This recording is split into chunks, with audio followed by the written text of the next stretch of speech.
हर दौर में समाज अचानक नहीं बदलता, पहले लोगों की सोच बदलती है। धीरे धीरे बिना शोर के पहले कुछ शब्द बार बार सुनाई देने लगते हैं, खतरा, पहचान, हम, वो। और फिर एक दिन आप नोटिस करते हो कि लोग पहले जैसे नहीं रहे। छोटी छोटी बातों पर गुस्सा, हर डिस्कशन में धर्म, हर वीडियोस में डर, और सबसे अजीब चीज, लोगों को लगता है कि वो खुद सोच रहे हैं। लेकिन क्या हो अगर उनके इमोशंस को धीरे धीरे एक डायरेक्शन दी जा रही हो? क्योंकि पिछले कुछ सालों में एक चीज बार बार दिखी, चुनावों के आसपास अचानक धार्मिक पहचान की बातें तेज होने लगती है। लेकिन कहानी यहीं खत्म नहीं होती। एक वीडियो वायरल होती है। চলে যাও, বেকার থাকো, নিয়ে যাও, চলে যাও, বেকার তোমাদের মাথা তুমি নিয়ে চলে যাও, বেকার এখানে আনুনি, এটা কুরবানির হাট, এটা কুরবানির হাট, এখানে যে কিনবে সে কাটার জন্য কিনবে। जिस गाय के नाम पर लोगों को पीटा गया, जिसके शक में घर उजाड़ दिए गए, आज वही गाय बाजार में खुद बिक रही है और इंसान अभी भी धर्म के नाम पर बटा हुआ है। फिर एक दूसरा वीडियो वायरल होता है। एक औरत रोते हुए कहती है, कोई मेरी गाय खरीद नहीं रहा। और यहीं से पूरी कहानी डरावनी हो जाती है, क्योंकि सवाल सिर्फ धर्म का नहीं है। सवाल ये है कि अगर इमोशंस इतने पावरफुल है तो क्या उन्हें इस्तेमाल भी किया जा सकता है? 2016 में फ्यू रिसर्च और पॉलिटिकल साइकोलॉजी स्टडीज ने एक पैटर्न दिखाया। डर और आइडेंटिटी बेस्ड मैसेजिंग लोगों के डिसीजंस को बदल सकती है।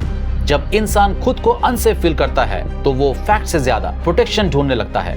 इसीलिए चुनावों के आसपास नैरेटिव्स बदलने लगते हैं। अचानक वही शब्द हर जगह दिखाई देने लगते हैं, पोस्ट में, वीडियोस में, व्हाट्सएप फॉरवर्ड्स में। तुम खतरे में हो, तुम्हारी पहचान खतरे में है, अभी नहीं जागे तो देर हो जाएगी। अब यहाँ एक चीज नोटिस कीजिएगा, ये मैसेजेस हमेशा लॉजिक से नहीं चलते, ये इमोशन से चलते हैं। साइकोलॉजी में इसे कहते हैं फियर कंडीशनिंग, यानी बार बार डर दिखाओ और इंसान का दिमाग खुद रिएक्शन देने लगेगा। धीरे धीरे लोग हर चीज को आइडेंटिटी के लेंस से देखने लगते हैं, और शायद यहीं से सबसे बड़ा बदलाव शुरू होता है। क्योंकि जब इंसान इमोशनल हो जाता है तो उसे इंफॉर्मेशन नहीं, कंफर्मेशन चाहिए होती है, और यहीं से गेम डेंजरस हो जाता है। क्योंकि उसके बाद इंसान जवाब नहीं, सिर्फ वो चीज ढूंढता है जो उनके पहली वाली सोच को सपोर्ट करे। अब सोचिए, अगर लाखों लोग एक ही चीज बार बार बोलने लगे तो क्या होगा? यहीं से शुरू होता है भीड़ का खेल। 2018 में MIT की एक फेमस रिसर्च ने दिखाया, सोशल मीडिया पर इमोशनल और शॉकिंग इंफॉर्मेशन फैक्ट से ज्यादा तेजी से फैलता है। क्यों? क्योंकि इंसान न्यूट्रल चीजें नहीं शेयर करता, वो वही शेयर करता है जो उसे इमोशनली हिट करे। और सोशल मीडिया एल्गोरिदम इसी चीज को और पुश करता है।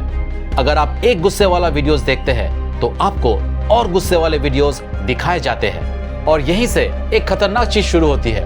धीरे धीरे इंसान को लगने लगता है कि पूरी दुनिया उसी की तरह सोच रही है। साइकोलॉजी में इसे कहते हैं बैंडवैगन इफेक्ट, यानी भीड़ देखकर विश्वास करना। और शायद इसी तरह कई लोगों के इमोशन को एक डायरेक्शन मिलने लगी। और सबसे खतरनाक चीज, किसी ने प्रूफ नहीं देखा, लेकिन इमोशंस इतने स्ट्रांग हो गए कि लोगों ने सवाल पूछना कम कर दिया। लेकिन फिर एक ऐसा वीडियो सामने आया जिसने पूरा नैरेटिव उल्टा कर दिया। कुछ पशुपालकों के वीडियोस वायरल हुए। लोग रो रहे थे, कह रहे थे गाय पालना मुश्किल हो गया, खर्च बढ़ गया, खरीदार नहीं मिल रहे। अब यहाँ सबसे बड़ा सवाल पैदा होता है, जिस गाय को लेकर इतना इमोशन था, उसी गाय से जुड़े लोग संकट में क्यों है? 2019 के बाद कई रिपोर्ट्स में स्ट्रे कैटल क्राइसिस बार बार सामने आया। उत्तर प्रदेश, राजस्थान और मध्य प्रदेश के कई किसानों ने शिकायत की कि छुट्टे पशु उनकी फसल बर्बाद कर रहे हैं। BBC और कई इंडियन रिपोर्ट्स में किसानों के इंटरव्यूज आए, जहां उन्होंने कहा कि बूढ़ी गाय को पालना इकोनॉमिक बर्डन बन जा रहा है। रिपोर्ट्स के अकॉर्डिंग कई जगह लोकल एडमिनिस्ट्रेशन को फाइन लगाने पड़े और स्पेशल ड्राइव से चलानी पड़ी। अब यहाँ एक चीज शुरू होती है, इमोशन ऊपर था लेकिन ग्राउंड रियलिटी नीचे दबती जा रही थी। लोग सोशल मीडिया पर लड़ रहे थे, एक दूसरे को प्रूफ कर रहे थे कि कौन ज्यादा धार्मिक है। लेकिन उसी बीच कुछ किसान रात भर खेतों की रखवाली कर रहे थे ताकि छुट्टे पशु उनकी फसल न खा जाए। यानी जिस सिंबल को सबसे पावरफुल बना दिया, उसी से जुड़े लोग क्वाइटली स्ट्रगल कर रहे थे। और शायद मैनिपुलेशन हमेशा ऐसे ही काम करता है, पहले इमोशन को इतना बड़ा बना दो कि असली सवाल छोटे लगने लगे। ये वीडियो किसी धर्म के खिलाफ नहीं है, ना ही किसी की आस्था पर सवाल उठाती है। ये सिर्फ उस साइकोलॉजी को समझाने की कोशिश है जो डर और इमोशन के साथ काम करती है। अब इस कहानी को सिर्फ धर्म की तरह मत देखिए, ये पैटर्न हर जगह दिखाई देता है, कभी धर्म के नाम पर, कभी जाति के नाम पर, कभी भाषा के नाम पर। पहले लोगों को इमोशनली चार्ज किया जाता है और फिर उन्हें एक साइड चूज कराई जाती है। और जब इंसान पूरी तरह इमोशन में डूब जाता है तो वो सवाल पूछना कम कर देता है।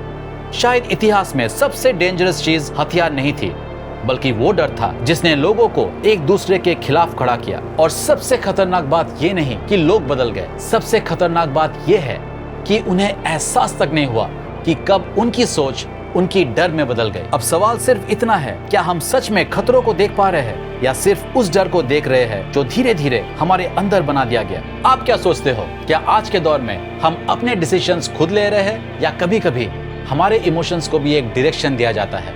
अपने ओपिनियंस कमेंट्स में जरूर बताना। अगर वीडियो अच्छा लगे तो वीडियो को लाइक करो और ऐसे ही थॉट्स प्रोवोकिंग स्टोरीज के लिए subscribe to think tell, because you think and we tell. जय हिंद, वंदे मातरम।